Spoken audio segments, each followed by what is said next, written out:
Being an empath feels like a strength. You give more, you care more, you feel everything more deeply. But here's the problem. That's exactly why you keep getting hurt. Because without control, your empathy doesn't protect you. It makes you easy to lose. And that's where Stoicism changes everything. 1. The empath trap. Empaths don't struggle because they feel too little.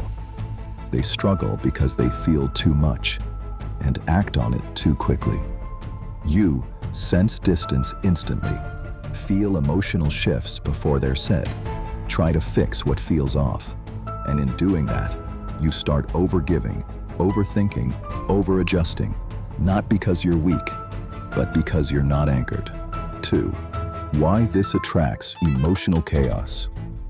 When you're constantly responding emotionally, you become predictable, and predictable energy gets taken for granted, especially by people who pull away, shut down, avoid emotional intensity, because what feels like connection to you feels like pressure to them.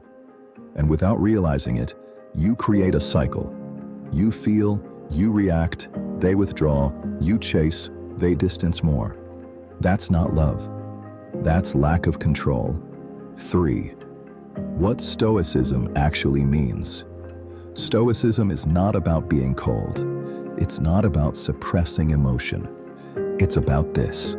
You feel everything, but you don't react to everything. A Stoic man doesn't ignore emotion. He masters his response to it. And that's where empaths grow, not by feeling less, but by becoming harder to shake. 4. The shift from reactive to grounded. Right now, most empaths operate like this. I feel something, I act immediately. Stoicism interrupts that pattern. New standard. You feel it, but you pause.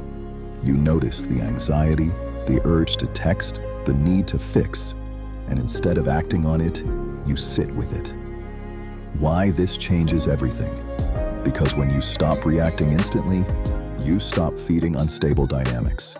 You're no longer pulled into every emotional shift.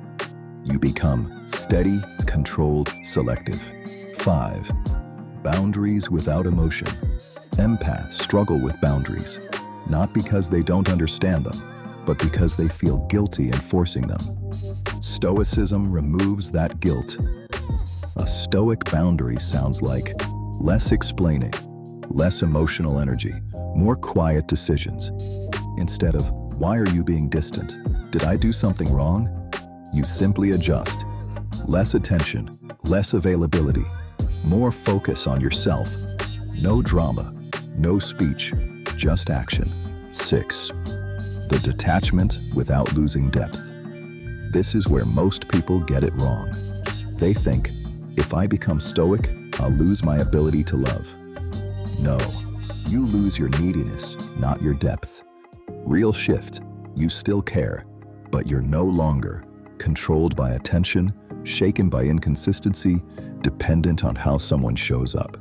You feel without losing yourself. How this changes your relationships. When you become grounded, everything shifts. You stop chasing because you're not reacting to distance anymore. You create space, which removes pressure from people who pull away. You see clearly.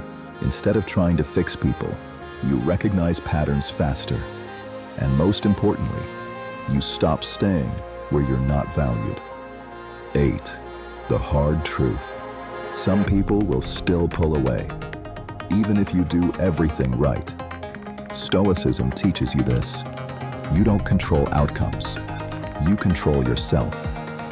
And once you truly understand that, you stop trying to force connection. Being an empath is not your weakness. Lack of control is. When you combine empathy with discipline, you don't become cold. You become dangerously balanced. You feel deeply, but you move with control. You care, but you don't chase. You connect, but you don't lose yourself. And that's the difference between someone who feels everything and someone who masters it.